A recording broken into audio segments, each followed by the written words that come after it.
있습니다. 우리 비전 선언문 같이 한번 읽겠습니다. 우리는부터 합니다. 시작. 우리는 언약으로 맺어진 하나님 나라의 시민 공동체로서 성경과 성령을 의존하여 전인적인 삶을 회복하고 사람다운 사람을 키우고 사랑의 이중 계명을 실천하여 이 땅에 온전한 샬롬을 확대하며 하나님의 나라를 온전히 이루어 간다. 아멘. 우리 교회는 고양동의 마을교회로서 하나님 나라를 증거하는 그러한 공동체로서 이러한 비전 선언문을 갖고 있고 또 그것을 추구하고 있는 교회다라는 것을 여러분 잘 기억해 주셨으면 합니다. 여러분, 기독교를 소개할 때, 특별히 기독교 복음을 소개할 때 예수님을 믿으면 구원을 받는다, 그런 말을 하죠. 또 예수님을 믿으면 복을 받는다, 그런 말도 사용합니다. 예수님 믿으면 구원받는다, 그 말은 달리 표현하면 예수님을 믿어서 그 영혼이 구원받아 천국에 간다, 이렇게 말할 수 있을 것이고요. 또 예수님을 믿으면 복을 받는다라고 하는 말은 예수님을 믿으면 물질의 축복을 받거나 혹은 건강의 축복을 받는다, 우리가 보통 그렇게 이해를 하지요. 그래서 많은 성도들이 좋아하는 구절이 요한 3서 1장 2절이지 않나 싶습니다. 사랑하는 자여, 내 영혼이 잘됨 같이 범사에 잘되고 강건하기를 내가 간구하노라, 이 말씀이죠. 아마 여러분도 많이 아시고 또 좋아하시는 말씀이라 생각합니다. 영혼이 잘 되는 것, 그래서 영혼이 천국에 가는 것, 그리고 범사에 모든 것 잘 돼서 물질의 축복을 받고 또 육신의 강건한 그러한 복을 얻는 것, 그래서 이렇게 영혼이 잘 되고 물질 축복받고 건강의 축복을 받는 것, 보통 삼박자 축복이라 그렇게 부르죠. 삼박자 축복으로 기독교 복음을 소개하고 이해하는 것, 실제로 예수 그리스도의 십자가와 부활을 통해서 우리에게 허락하신 구원은 이 삼박자 축복을 다 포함한다, 그렇게 말할 수 있습니다. 이러한 복을 하나님께서 그리스도인들에게 주시고 또 그것을 허락하시는 것이 사실입니다. 그런데 사실상 예수 그리스도의 십자가와 부활로 말미암는 이 기독교의 복음은 사실 이 세 가지를 훨씬 능가하는 것입니다. 아주 포괄적이고 훨씬 더 우주적이고 전인격적인 것이라 이렇게 말할 수 있습니다. 여러분, 주일학교 때 찬송을 불렀던 것을 혹시 기억하시는지 모르겠습니다. 하나님의 사랑, 하나님의 평강, 하나님의 구원, 이런 걸 말할 때 보통 이렇게 말하죠. 하늘보다 높고 바다보다 깊고 우주보다 넓고 큰 기독교 복음, 예수 그리스도의 십자가의 부활로 말미암아 허락된 기독교의 복음은 정말 그렇습니다. 하늘보다도 높고 바다보다도 깊고 우주보다도 넓고 큰 것이 기독교 복음이 갖고 있는 구원의 포괄성이고 또 우주적이고 전인적인 것이다, 이렇게 말할 수 있습니다. 이렇게 얘기하면 좀 막연하죠. 그래서 좀 더 세분화해서 말해 보겠습니다. 우리가 구원받았다라고 할 때 성경은 적어도 두 가지 차원에서 이 말을 씁니다. 첫 번째는 법적인 차원에서 말을 하고 두 번째는 관계적인 차원에서 말을 합니다. 법적인 차원이라는 것은 무슨 의미인가? 우리가 구원받았다라고 할 때는 법적으로 우리의 신분이 바뀌었다라는 의미입니다. 어떤 신분이 바뀌었습니까? 구원받았다, 그리스도인이 되었다, 예수님 믿는다라고 하는 것은 법적으로 죄인에서 무죄 인정을 받고 의인이 되었다라는 그런 의미입니다. 여러분, 성경은 모든 사람은 죄인이라 그렇게 말하죠. 모든 사람은 그 죄값을 치러야 하는 죄인입니다. 그 죄값이란 것이 무엇인가? 다름 아닌 죽음입니다. 모든 사람이 죽죠. 죽음에서 예외인 사람은 없습니다. 그런 점에서 그 죄값이란 다름 아닌 사형, 곧 죽음인 것입니다. 왜냐하면 이미 모든 사람은 그 죄로 인해서 사형 언도를 받은 사형수와 같기 때문에 그렇습니다. 그런 점에서 모든 사람은 죽습니다. 하지만 하나님께서 사람을 창조하실 때는 사람이 이렇게 죽지 않고 하나님과 영원토록 살도록 지으셨습니다. 그런데 모든 사람이 죽게 된 것이죠. 왜 그렇게 되었는가? 죄 때문입니다. 죽음이라는 것은 무엇인가? 인간이 왜 죽는가? 사람의 그 자신의 죄값을 치르는 대가라고 볼 수가 있는 겁니다. 죽음은 그래서 형벌입니다. 모든 인간이 죄에 대해서 죄값을 치르는 형벌이 곧 죽음입니다. 그러니까 사람은 가만히 두면 죽습니다. 죽게 되어 있습니다. 그것이 곧 인간의 신분이 죄인이라고 하는 증거입니다.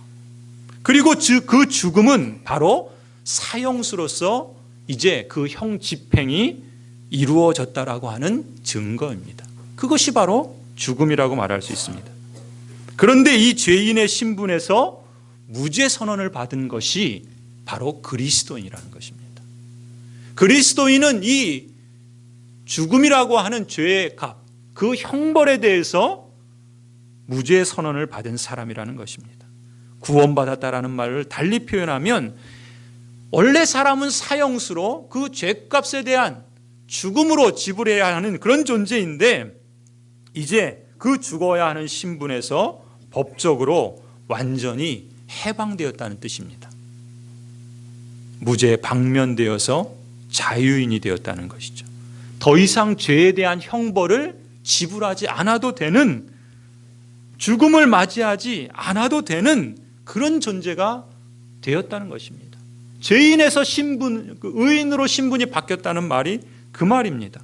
그러니까 죽을 수밖에 없고 죽어야지 그 죄값을 담당하는 사람이 인간인데 그 죄로부터 무죄 방면을 당했으니 이제 그로부터 그 사망으로부터 죽음으로부터 해방되어서 자유인이 되었으니 이거보다 기쁜 소식이 어디 있겠습니까?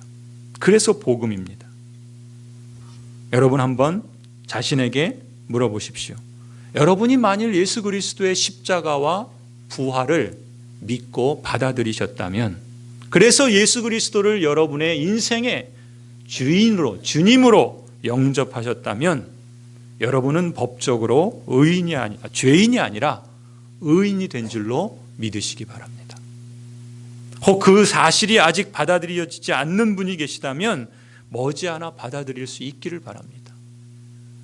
분명한 것은 여러분이 오늘 이 예배의 자리에 나온 것이 하나님께서 여러분을 사랑하시고 하나님의 그 크신 섭리와 사랑 가운데 여러분 안에 여러분과 더불어 그 놀라운 역사를 하나님의 그 구원의 복을 주시려는 섭리의 손길이라는 것을 믿으실 수 있기를 바랍니다. 이렇게 말하면 여러분 중에 혹 이렇게 반문하실 분도 계실지 모르겠습니다. 무슨 소리냐? 예수님 믿는 신자들도 죽지 않느냐? 구원받았다는 말이 사형수로 무죄 방면되어서 이제 죽음으로부터 해방되었다라고 말을 하는데, 아니 예수님 믿는 사람들도 다 육신의 죽음을 맞이하지 않느냐? 그러니 그게 무슨 말이냐? 죽지 않는다는 말이, 자유케 되었다는 말이, 구원받았다는 말이 도대체 무슨 말이냐? 이렇게 반문하실 분이 계실지 모르겠습니다. 맞습니다. 신자도 육신의 죽음을 맞이합니다. 하지만 그 죽음은 다르죠. 신자의 죽음은 죄에 대한 형벌이 아닙니다. 죄에 대한 형벌이 아닙니다. 법적으로 예수 그리스도를 모르는 여느 죄인처럼 죄에 대한 형 집행을 받은 것이 아니라는 겁니다. 오늘 우리가 하이델베르크 교리문답을 함께 읽었죠. 그 42문이 바로 이런 질문이었습니다. 그리스도께서 우리를 위하여 죽으셨는데 우리도 왜 여전히 죽어야 합니까? 예수 그리스도께서 죽음으로부터 이기시고 그래서 그 죄 삭스로 그 죽음에 이르는 그 형벌로부터 건져주셨다면 그럼에도 불구하고 왜 여전히 신자는 죽어야 합니까? 이렇게 질문하는 것이죠. 뭐라고 대답했습니까? 이렇게 대답했습니다. 우리의 죽음은 자기의 죄값을 치르는 것이 아니며 단지 죄 짓는 것을 그치고 영생에 들어가는 것입니다. 신자의 죽음은 죄값을 치르는 형벌이 아니라는 것입니다. 뭐라고요? 죄를 짓는 것을 더 이상 행하지 않고 그 죄 짓는 걸 그치고 그리고 영생이라고 하는 그 놀라운 축복에 들어가는 첫 시작이, 첫 관문이 바로 신자의 죽음이라고 성경은 이렇게 가르치고 있는 것입니다. 신자에게 육체의 죽음은 더 이상 죄값을 치르는 형벌이 아니라 하나님께서 우리에게 허락하신 그 영원한 생명으로 들어가는 관문이다라는 것입니다. 첫 시작을 무엇으로 시작하는가? 바로 육신의 죽음으로 시작한다는 것입니다. 그런 점에서 신자의 죽음은 여느 예수 그리스도를 모르는 사람의 죽음과 모양은 비슷할 수 있지만 그 신분이 근본적으로 다르다는 것입니다. 저주가 아니라 영원한 축복으로 들어가고 영원한 축복을 시작하는 첫 출입문이다라는 것이죠. 여러분, 이 사실을 잊지 말고 기억하시기 바랍니다. 그래서 요한복음 11장 25절에서 오늘 제가 예배를 시작하면서 함께 읽은 말씀이죠. 지난주가 부활주일인데 부활주일은 지난주일로 끝나는 것이 아니라 매주마다 부활주일입니다. 예수 그리스도께서 부활하신 그 날을 초대교회 성도들은 주일로 삼고 그들의 안식일로 삼아서 매주일마다 하나님을 예배했던 것이죠. 예수 그리스도의 부활을 믿기 때문에 그 부활을 하신 예수 그리스도께서 다시 재림하실 것을 믿으면서 부활 신앙을 갖고 매주일마다 예배를 드렸던 겁니다. 예수님께서 육신의 죽음을 맞이하기 전에 뭐라고 말씀하셨습니까? 요한복음 11장 25절에서 이렇게 말씀하시죠. 예수께서 이르시되 나는 부활이요 생명이니 나를 믿는 자는 죽어도 살겠고 무릇 살아서 나를 믿는 자는 영원히 죽지 아니하리라. 예수 그리스도를 믿는 자는 죽어도 살겠고 이렇게 말합니다. 이게 무슨 말입니까?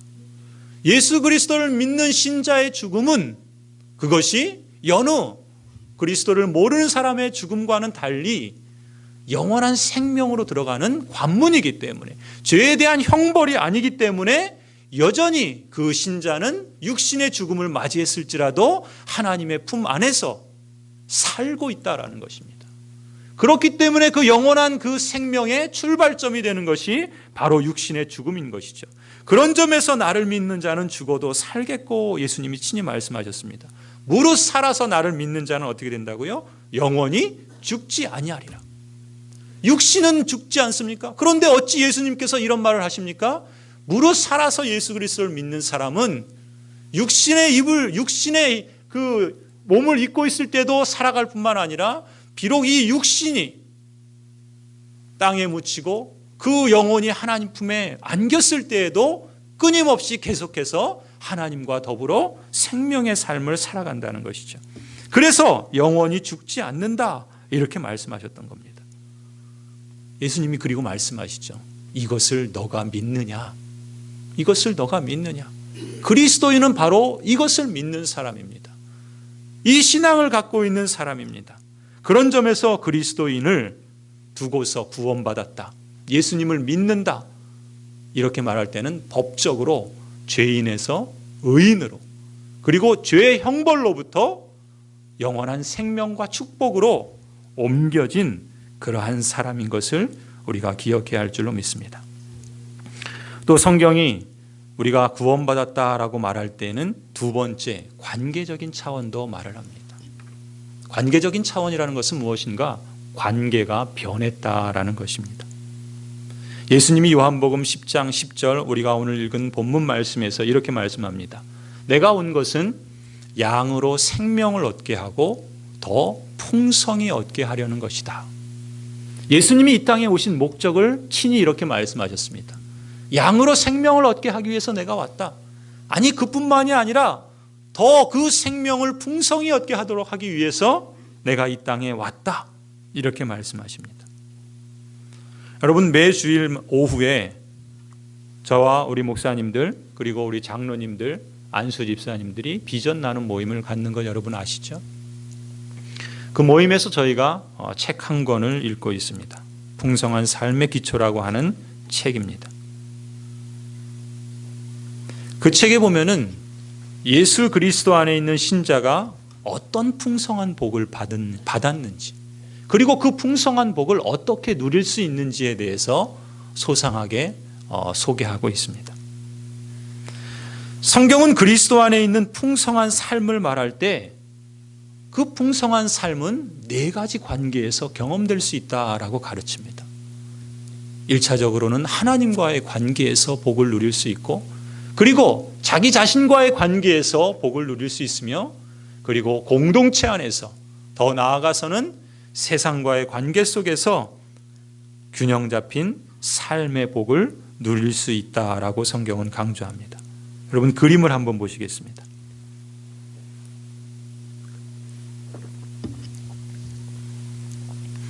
그림을 보시면 작은 원 안에 나가 있죠. 그 나는 예수 그리스도라는 더 큰 원 안에 있습니다. 바로 신자를 두고 이렇게 표현한 것입니다. 나는 그리스도 안에 있다.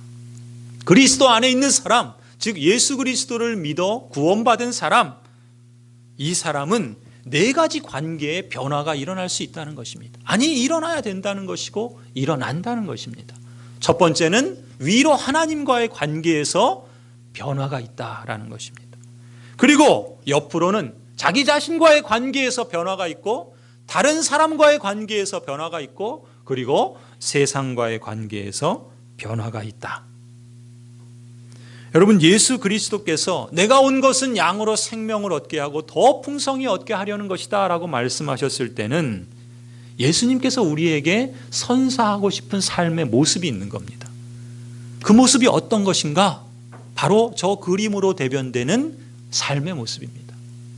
그것은 예수 그리스도 안에 있는 신자가 하나님과의 관계에서뿐만 아니라 그 하나님과의 관계를 기초로 해서 자기 자신을 하나님이 자신을 보는 방식으로, 성경의 그 시각으로 볼 수 있는 안목을 갖는 것이고, 더 나아가서는 주변 사람들과 건강한 관계를 맺는 것입니다. 가족 간에, 또 친지 간에, 또 직장이나 또 학교나 이 세상 속에서의 삶의 현장에서 건강한 관계를 경험하고 누리는 것입니다.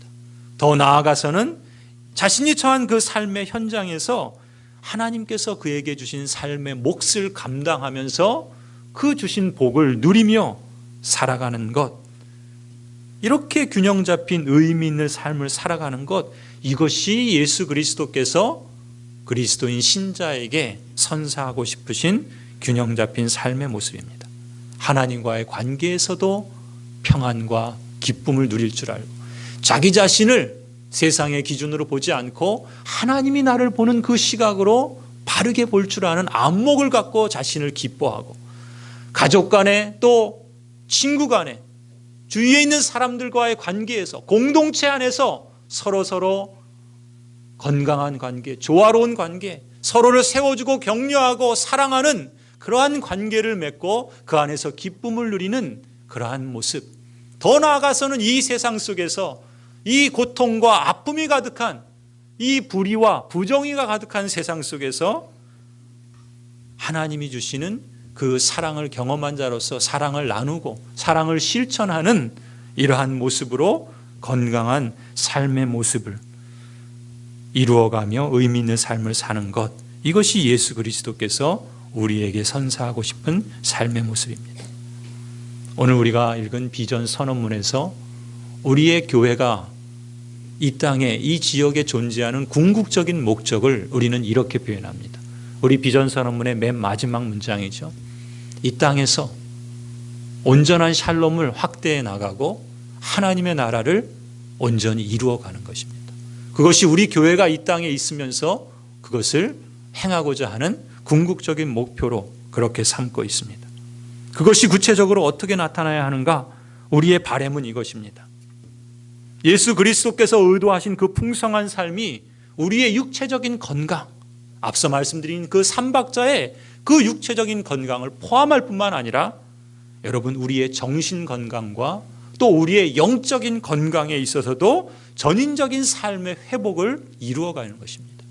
그리스도 안에 있는 그 풍성한 삶의 모습은 이토록 전인적으로 나타납니다. 우리의 영혼이 잘 되는 것뿐만 아니라 우리가 이 땅에서 물질의 축복을 받는 것뿐만 아니라 우리의 몸이 강건하고 우리의 정신이, 우리의 마음이 건강하며 그리고 관계 속에서 기쁨과 또 평화를 누리는 그러한 삶입니다. 이러한 전인적인 삶의 회복을 하나님께서 우리에게 의도하셨다는 것이죠.